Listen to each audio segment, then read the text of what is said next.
Thank you. Mr. Sanders? Thank you, Madam Chair, and Mr. Greenspan, nice to see you again. Mr. Greenspan, I have long been concerned that you are way out of touch with the needs of the middle class and working families of our country, that you see your major function in your position as the need to represent the wealthy and large corporations. And I must tell you that your testimony today only confirms all of my suspicions, and I urge you, and I mean this seriously, because you're an honest person. I think you just don't know what's going on in the real world. And I would urge you, come with me to Vermont, meet real people. The country clubs and the cocktail parties are not real America. The millionaires and billionaires are the exception to the rule. You talk about an improving economy while we have lost 3 million private sector jobs in the last 2 years. Long-term unemployment has more than tripled. Unemployment is higher than it has been since 1994. We have a $4 trillion national debt. 1.4 million Americans have lost their health insurance. Millions of seniors can't afford prescription drugs. Middle-class families can't send their kids to college because they don't have the money to do that. Bankruptcy cases have increased by a record-breaking 23%. Business investment is at its lowest level in more than 50 years. CEOs make more than 500 times of what their workers make. The middle class is shrinking. We have the greatest gap between the rich and the poor of any industrialized nation, and this is an economy that is improving. I hate to see what would happen if our economy was sinking.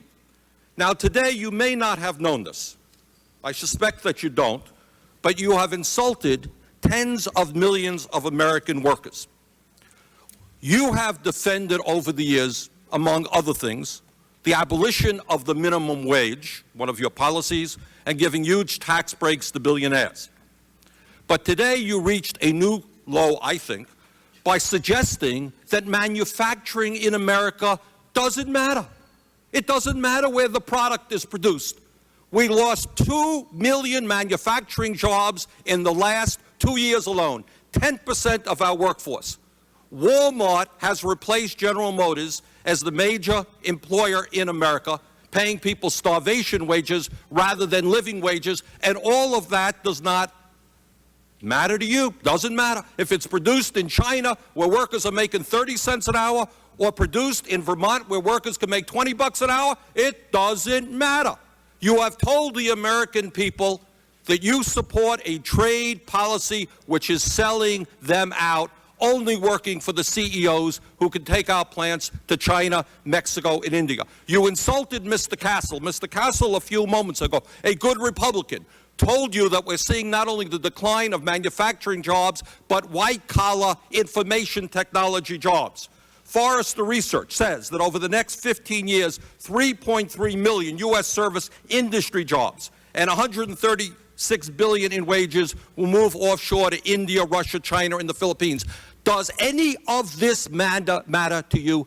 Do you give one whit of concern to the middle class and working families of this country? That's my question.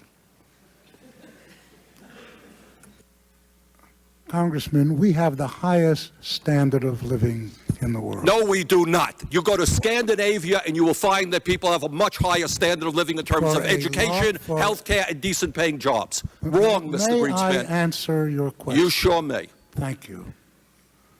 For a major industrial country, we have created the most advanced technologies, the highest standard of living for a country of our size. Our economic growth is crucial to us. The incomes, the purchasing power of our employees, our workers, our people are by far more important than what it is we produce. I submit to you that, may I?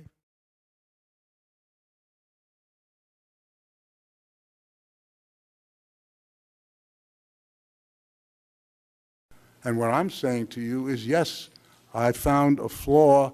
I don't know how significant or permanent it is, but I've been very distressed by that fact. But if I may I just finish an answer to the question previously? You found a flaw in the reality? A flaw in the model that I perceived is the critical functioning structure that defines how the world works, so to speak. In other words, you found that your view of the world, your ideology was not right. It was not working.